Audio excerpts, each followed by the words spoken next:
नमस्कार, मेरा नाम है रमन भारद्वाज। इस सेशन में आपका बहुत बहुत स्वागत, बहुत बहुत अभिनंदन।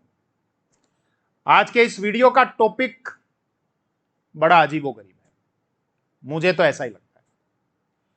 हो सकता है कि आप में से बहुत सारे व्यूअर्स को शायद ही अजीब ना लगे कि सर यही तो टॉपिक है कि मराठों या राजपूतों या जाटों या XYZ जो भी अलग अलग योद्धा हुए हैं, इनमें से कौन सर्वश्रेष्ठ है। तो इसमें क्या अजीब है, मुझे अजीब लगता है। और इस विषय पर वीडियो बनाना बहुत आवश्यक है, क्योंकि शिक्षक का काम आपको आईना दिखाना भी है कि क्या कहीं हमारे चेहरे पर घमंड की धूल तो जमा नहीं हो गई है। मैंने कल एक वीडियो डाला जिसका शीर्षक था कि मराठों का अजमेर पर अधिकार कैसे हुआ। उसमें पहले अजमेर पर राठौड़ों का शासन था। अलग अलग कालखंड में अजमेर का जो क्षेत्र है अलग अलग राजवंशों के अधीन रहा, लेकिन जब मराठों का अधिकार हुआ तो उससे पहले वो मारवाड़ के राठौड़ों के अंडर था।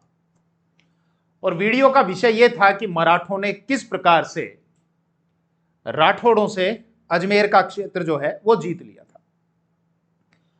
उसमें यह भी था कि जो विजय सिंह के भाई थे राम सिंह, दोनों भाइयों की आपस में लड़ाई थी, जिसकी वजह से मराठों को यह अवसर मिला कि उन्होंने मारवाड़ रियासत के आंतरिक मामलों में हस्तक्षेप किया।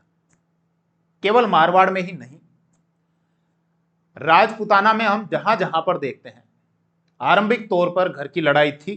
गौर करना, इस शब्द को पकड़ के रखना, ठीक है। मराठे ना मराठे बाहरी हैं, ना राजपूत बाहरी हैं, ना जाट बाहरी हैं, ना X ना Y ना Z। लेकिन फिर भी वो घटनाएं हमको ये सिखाती हैं कि जब घर की लड़ाई थी तो बाहर वाले को यह अवसर मिला इंटरफेयर करने का। विषय को पूरा समझना, पूरा वीडियो देखना, तब चीजें समझ में आएगी कि मैं आपसे क्या कहना चाह रहा हूं। भले आप जयपुर रियासत की भी अगर बात करें तो दो भाइयों की लड़ाई, माधो सिंह और ईश्वरी सिंह। ईश्वरी सिंह जिनको दिसंबर 1750 ईस्वी में सुसाइड करना पड़ा था। माधो सिंह शासक बनना चाहते थे। दो भाइयों की लड़ाइयां थी, एक का पक्ष सिंधिया ले रहे थे, एक का पक्ष होलकर ले रहे थे। मतलब मराठों को यहां इंटरफेयर करने का अवसर मिला जब दोनों भाइयों की लड़ाइयां थी। बूंदी में भी इसी प्रकार का मैटर, उत्तराधिकार को लेकर संघर्ष था। और राजपुताना की बूंदी रियासत ऐसी पहली रियासत थी जिसमें मराठों ने हस्तक्षेप किया था। वीडियो मैंने अपलोड किया कल, उसमें देखा कि एक पक्ष राजपूत है, एक पक्ष मराठा है। हर पक्ष अपने आप को सर्वश्रेष्ठ सिद्ध करने को लेकर तुला हुआ है। एक पक्ष ने लिखा कि ये तो हमारे चरणों की धूल थे, दूसरे पक्ष ने लिखा कि हमने भारतवर्ष को लंबे समय तक बचाया है, बात सही है। दूसरे ने लिखा नहीं, ये वाला जो पक्ष है वो हमारे चरणों की धूल है। इस भारतवर्ष के इतिहास में ना मराठों का योगदान कम है, ना राजपूतों का योगदान कम है, ना जाटों का योगदान कम है, ना बाकी और जितनी भी कास्ट, जितने भी जो योद्धा हुए हैं, सबके मैंने जिनके भी नाम नहीं लिए, जो भी क्षत्रिय रहे हैं, जिन्होंने भी शस्त्र धारण किए हैं, उस समय राष्ट्र का कॉन्सेप्ट नहीं था, लेकिन अपने अपने तो उनके मुल्क हुआ करते थे। कि मारवाड़ एक अलग मुल्क था, जयपुर ढूंढाड़ एक अलग मुल्क था, तो अपनी अपनी मातृभूमि के लिए तो वो लड़ ही रहे थे। ना राजपूतों का योगदान कम है। जब मलेच्छ भारतवर्ष में प्रवेश कर रहे थे तो विचार करने की बात है, मोहम्मद बिन कासिम जो 8वीं शताब्दी के लगभग छोर तक आ चुका था, क्या कारण था भारतवर्ष में इन मलेच्छों को प्रवेश करने के लिए 500-600 वर्षों तक का इंतजार करना पड़ा। यह बात अलग है कि वो इतिहास हमको नहीं पढ़ाया गया, उपलब्ध तो सब है, लेकिन पढ़ाया नहीं गया, शायद जानबूझकर या शायद भूलवश, जैसा भी है, मैं किसी पर कोई दोषारोपण नहीं कर रहा हूं। लेकिन इन 500 वर्षों के इतिहास में वो इधर कौन सी सत्ता, कौन सी शक्तियां थी। भले ही अब इस बात को लेकर हम आपस में लड़ लें कि नहीं वो राजपूत थे, कुछ ये कहें कि नहीं वो गुर्जर प्रतिहार थे, कुछ ये कहें कि नहीं वो एक्स थे या वाई थे या जेड थे। मैं उस विषय पर नहीं जा रहा हूं, लेकिन जो भी थे उन लोगों ने 500-600 वर्षों तक इन मलेच्छों को रोक कर रखा था। इनको कम से कम 500-600 वर्षों का इंतजार करना पड़ा था भारतवर्ष में प्रवेश करने के लिए, जब पृथ्वीराज चौहान तराइन के दूसरे युद्ध में पराजित हुए थे। मराठा एक बहुत जबरदस्त शक्ति थी। खुद मुगल बादशाह दिल्ली का कौन बनेगा ये मराठे तय करते थे। महादजी सिंधिया शाह आलम को लेकर दिल्ली लेकर गए थे कि चल मैं तेरे को लेकर चलता हूं, दिल्ली की गद्दी पर बैठाता हूं। अंग्रेजों के डर से बाहर रहना पड़ रहा था। आप एक बार विचार करना, इस भारतवर्ष का जो प्रसार था ना, आज के अफगानिस्तान और पूरा म्यांमार तक का जो क्षेत्र है वहां तक विस्तारित थे आप लोग। महाभारत काल में हम ये देखते हैं, भले ही आप उसको कुछ लोग साहित्य की संज्ञा दे दें, जो भी आप कहें, धृतराष्ट्र की जो पत्नी थी गांधारी, कहां की थी? गांधार की। गांधार नरेश शकुनी, जो यहां दिल्ली मतलब उस समय भारतवर्ष में थे। वो आपका राज्य इतनी दूर दूर तक विस्तारित था, आपका राज्य सिकुड़ता चला गया। अफगानिस्तान गया, पाकिस्तान गया, म्यांमार चला गया, बहुत सारे हिस्से चले गए।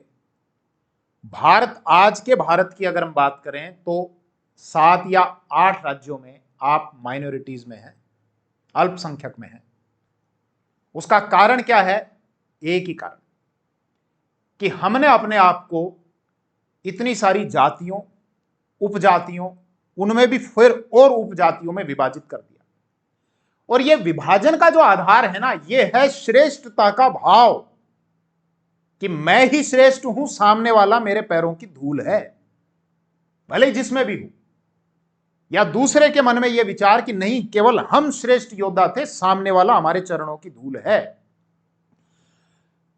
उस समय चलो ठीक है, जो आपस में लड़ाइयां होती थी उनका एक अलग कारण होता था। लोकतंत्र नहीं था, राजतंत्र था।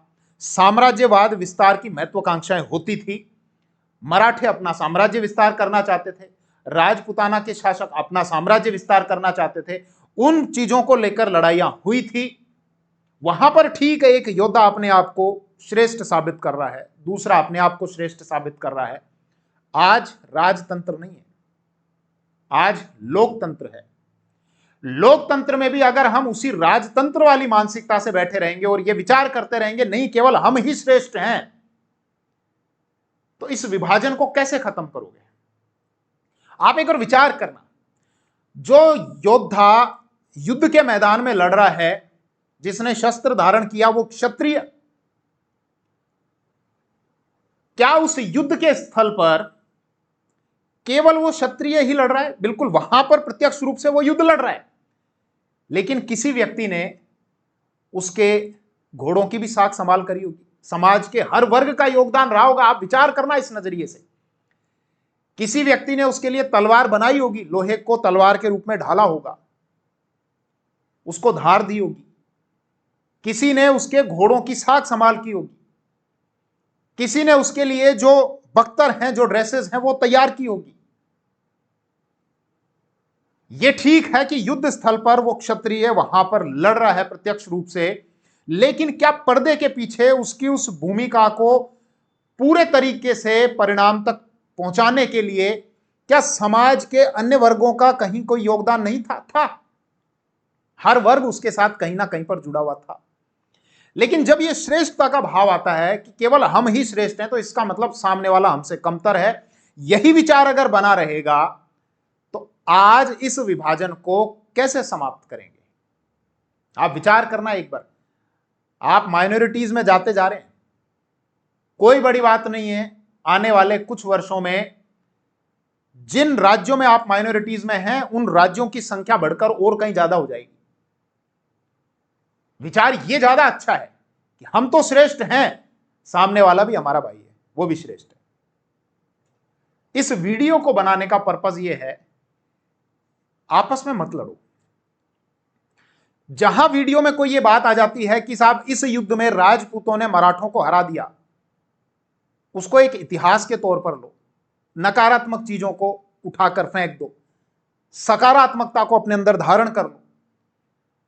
क्या गलतियां कर रहे थे हमारे वो लोग, उन गलतियों का दोहराव मत करो। इन बातों पर भी विचार करो कि क्या जब मराठे राजपूताना पर अटैक कर रहे थे, क्या मराठों के अटैक के समय एक भी महिला ने जौहर किया? नहीं किया। जौहर कब हुए? अलाउद्दीन खिलजी के समय हुए थे। मुगल शासक अकबर ने जब अटैक किया था उस समय जौहर हुए थे। अलाउद्दीन खिलजी ने 1308 में अटैक किया सिवाना पर, जौहर हुआ। 1311 जालोर, जौहर हुआ। 1301 रणथंबोर, जौहर हुआ। जौहर मतलब महिलाएं जिंदा अग्नि कुंड में कूद रही हैं। विचार करो क्या रीजन रहे होंगे, क्यों महिलाओं को जिंदा अग्नि कुंड में कूदना पड़ रहा होगा। या जो लोग कहते हैं कि नहीं जबरदस्ती धकेला जाता था या वो खुद अपनी मर्जी से कूदती थी, जो भी रीजन, मैं उसमें नहीं जाऊंगा। लेकिन कारण क्या थे कि अलाउद्दीन खिलजी जब अटैक कर रहा है तो उनको जौहर करना पड़ रहा है। मुगल शासक अकबर ने जब अटैक किया 1567-68 ईस्वी में चित्तौड़ में, तो महिलाओं ने जौहर किया। गुजरात के बहादुर शाह ने जब अटैक किया चित्तौड़ पर, रानी कर्मावती ने 1534 में जौहर किया। मराठों ने जब अटैक किया, क्या महिलाओं को जौहर करना पड़ा? नहीं। जब जयपुर के शासक मिर्जा राजा जयसिंह ने दक्कन की तरफ अटैक किया था छत्रपति शिवाजी महाराज को, जहां तक मुझे ध्यान है डेट 11 जून 1600 कुछ ईस्वी में, एक पुरंदर की संधि हुई थी, एग्जैक्ट मुझे ध्यान नहीं आ रहा, 11 जून के आसपास, 11 जून को हुई थी। उस पुरंदर की संधि के समय, उससे पहले जब छत्रपति शिवाजी महाराज और मिर्जा राजा जयसिंह का आमना सामना हुआ था, क्या वहां पर इस प्रकार का कोई कृत्य हुआ था कि महिलाओं को जौहर करना पड़ा हो या मंदिरों को तोड़ा गया हो? नहीं, ऐसा नहीं हुआ था। उस समय जब ये आपस में लड़ रहे थे, मराठे भले ही राजपूतों से या जाट भले ही राजपूतों से या राजपूत जाटों से, या मराठे जब पानीपत के युद्ध में हारे थे तो महाराजा सूरजमल ने अपने सैनिक भेजे थे कि जाओ इन मराठों को सुरक्षित इनके घर तक पहुंचा कर आओ। जो बचे कुचे, जो उनके साथ में ब्राह्मण थे, स्त्रियां थी, बच्चे थे, जो घायल सैनिक थे, उनको सुरक्षित उनके स्थान तक भेजने के लिए महाराजा सूरजमल को अपनी सेना लगानी पड़ी थी। आप चाहो तो रिसर्च करना इस पर। आज भी बहुत सारे परिवार वहां पर ऐसे हैं महाराष्ट्र में जो उनको छोड़ने के लिए गए थे और वो सैनिक, बहुत सारे सैनिक लौटकर नहीं आए, वहीं पर रहने लग गए। आप जब चर्चा करेंगे तो वो बताएंगे आपसे कि साहब हमारे जो पूर्वज हैं वो भरतपुर की सेना में थे लेकिन यहां पर आकर बस गए। वहां पर छोड़ो, आप राजस्थान के पूर्वी क्षेत्र में जाएंगे तो बहुत सारे आपको मराठा भी ऐसे मिल जाएंगे जिनका गोत्र है भगोड़। वो लोग जब वहां से भागे पानीपत के युद्ध से तो काफी तो वहां पहुंच गए थे दक्षिण की तरफ, लेकिन जो लोग यहां पर रह गए उनको यहां के लोगों ने भगोड़ भगोड़ भगोड़ कहना शुरू कर दिया, जो भगोड़ा शब्द से बना, इसीलिए उनका गोत्र भगोड़ हो गया। महाराजा सूरजमल ने उनको सुरक्षित पहुंचाने का वो प्रबंध किया। मतलब अगर उस समय भी ये विभाजन नहीं होता। एक और मैं एग्जांपल रखता हूं, छत्रपति शिवाजी महाराज जब औरंगजेब के दरबार की तरफ जा रहे थे तो गुजरात की तरफ जब वो पहुंचे, वहां की आम जनता में इतना कौतूहल था उनको देखने को लेकर, इतनी उनकी जबरदस्त लोकप्रियता थी कि लोग इकट्ठे हो गए कि भाई हमने सुना है जिस छत्रपति शिवाजी महाराज के बारे में, आज उनको देखेंगे वो कैसे दिखते हैं। आप सोचो क्या लोकप्रियता रही होगी उस व्यक्ति की। अच्छा, एक चीज और मैं क्लियर करूं, अब जब बहुत सारे वीडियोस जब डाल दिए और जब बहुत सारे लोगों के मैं संपर्क में आने लगा, मेरे मराठी व्यूअर्स भी हैं, महाराष्ट्र में मैंने ये चीज देखी कि शिवाजी महाराज के नाम के आगे छत्रपति वो लोग लगाते हैं सम्मानपूर्वक। यूट्यूब पर बहुत सारे ऐसे वीडियो हैं जो भारत के उत्तरी क्षेत्र के जो लोग हैं वो छत्रपति शिवाजी महाराज पर बनाते हैं, लेकिन वो छत्रपति ना लगाकर केवल अगर शिवाजी महाराज बोल देते हैं तो हम ये देखते हैं कि जो मराठी मेरे व्यूअर्स हैं वो उस पर कमेंट करते हैं। दरअसल उत्तरी भारत के जो लोग हैं वो छत्रपति शिवाजी महाराज को भी अपना आदर्श मानते हैं, महाराणा प्रताप को भी अपना आदर्श मानते हैं, लेकिन उनको महाराष्ट्र का वो माहौल नहीं पता कि वहां पर किस प्रकार से छत्रपति शिवाजी महाराज को भगवान की तरह पूजा जाता है।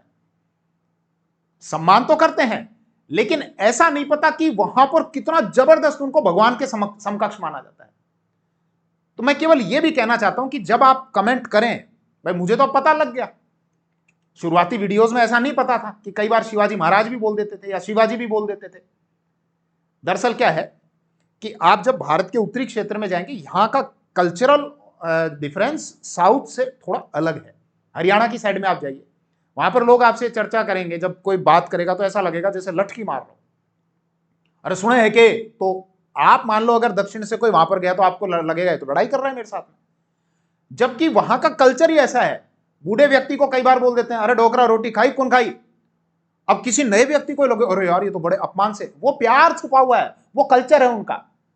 तो यहां पर कहने का केवल अर्थ यह है कि जब आप कमेंट करें, मुझे तो पता है अब इस बात का, बहुत सारे लोगों को नहीं पता, तो उनसे विनम्र तरीके से हम अपने बात को सरल तरीके से भी समझा सकते हैं कि कृपया करके आप छत्रपति शिवाजी महाराज बोलें। या जैसे महाराणा प्रताप को बोलते हैं, या महाराणा प्रताप बोलते हैं, कई बार प्रताप भी बोल देते हैं। ये बात सही है, हमारे जो योद्धा हैं उनकी वजह से हम हैं, और उनको वो सम्मान मिलना चाहिए क्योंकि वो थे तब हम हैं। इस वीडियो का विषय ये था कि ये जो श्रेष्ठता का हमारे अंदर आज भी जो भाव है ना, कि जिसकी वजह से हम अभी भी लगातार वर्गीकृत फिर वर्गीकृत फिर वर्गीकृत होते जा रहे हैं, बढ़ते जा रहे हैं, बढ़ते जा रहे हैं और घटते जा रहे हैं। कोई किसी के चरणों की धूल नहीं है। एक दूसरे को नीचा मत दिखाओ, सब भाई हैं, इकट्ठा रहो। थैंक यू, जय हिंद।